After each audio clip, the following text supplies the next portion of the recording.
Hello guys, अब लेकर आई हूँ अगला चैप्टर वर्ण विचार। इसके हम क्या करेंगे, पहले प्रश्न उत्तर। तो प्रश्न उत्तर ये रहे इसके। वर्ण किसे कहते हैं, वर्ण के भेदों के नाम बताइए।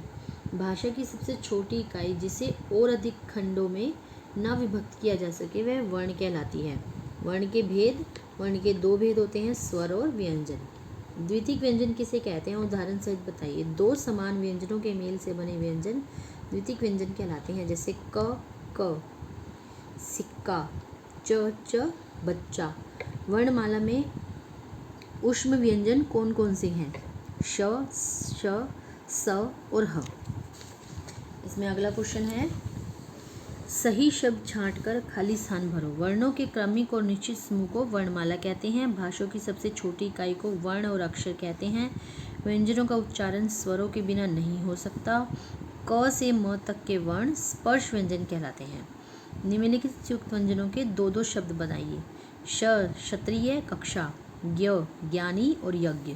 त्र, त्रिशूल और त्रिकोण। श्र, श्रमिक और श्रम।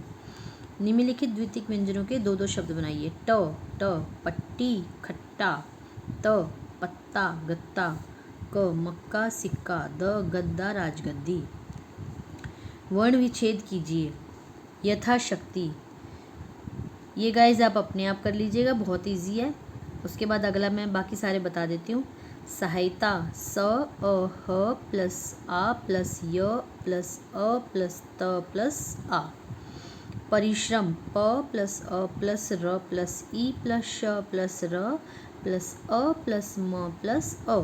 विद्यालय, व plus E plus the plus य प्लस आ प्लस ल प्लस अ प्लस य प्लस अ।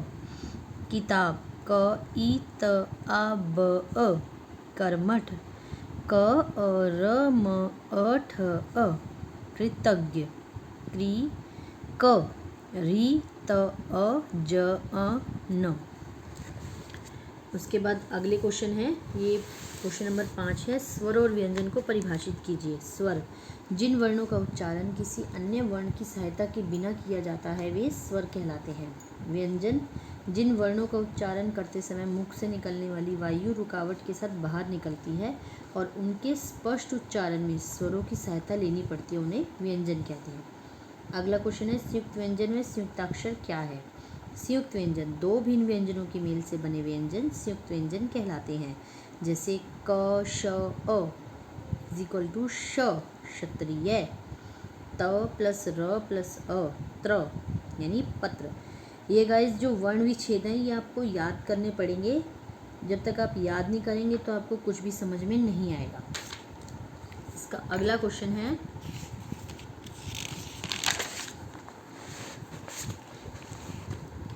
संयुक्ताक्षर, जब एक स्वर सहित रहित व्यंजन का मेल स्वर सहित भिन्न व्यंजन से होता है तो वह संयुक्ताक्षर कहलाता है, जैसे क, मन, छ।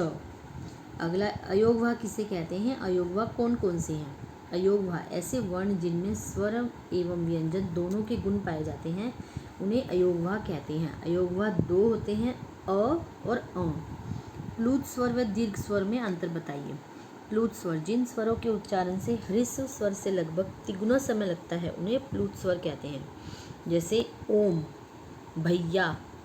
प्लुत स्वर को दर्शाने के लिए स्वर के आगे एस का चिन्ह लगाया जाता है। प्लुत स्वरों का प्रयोग प्राय किसी को दूर से बुलाने के लिए किया जाता है। और दीर्घ स्वर, जिन स्वरों के उच्चारण में ह्रस्व स्वर से दुगना समय लगता है उन्हें दीर्घ स्वर कहते हैं। इनकी संख्या 7 होती है, जैसे आ, ई, उ, ए, ओ, औ।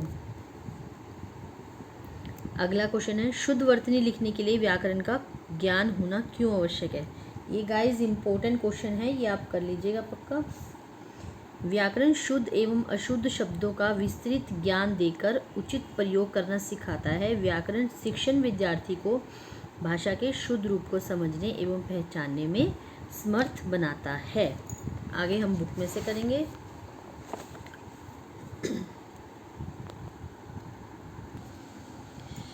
ये देखिए गाइस, अगला वर्ण विच्छेद का है क्वेश्चन। स, अ, म, न, य, आ, स। सन्यासी, स, अ, म, द, अ, र, भ, अ। संदर्भ, आंग अ न अ आंगन, र आ श ट र अ राष्ट्र। अगले हैं इसके सही विकल्प के आगे सही का चिन्ह लगाएं। हिंदी वर्णमाला को कितने भागों में विभाजित किया गया है? 2। किस शब्द में अनुस्वार का प्रयोग हुआ है? अंगद। कौन सा वर्ण ह्रस्व स्वर नहीं है? इनमें से कोई भी नहीं है। ज्ञानी शब्द का वर्ण विच्छेद है ज्ञ प्लस आ प्लस न प्लस ई। ये नहीं है, इसमें थर्ड आएगा इसका ज अण आ न ई।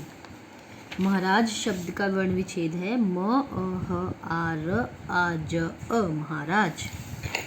Thank you guys. अगर मेरी वीडियो अच्छी लगे तो इसे लाइक शेयर और सब्सक्राइब कर दीजिएगा। Thank you.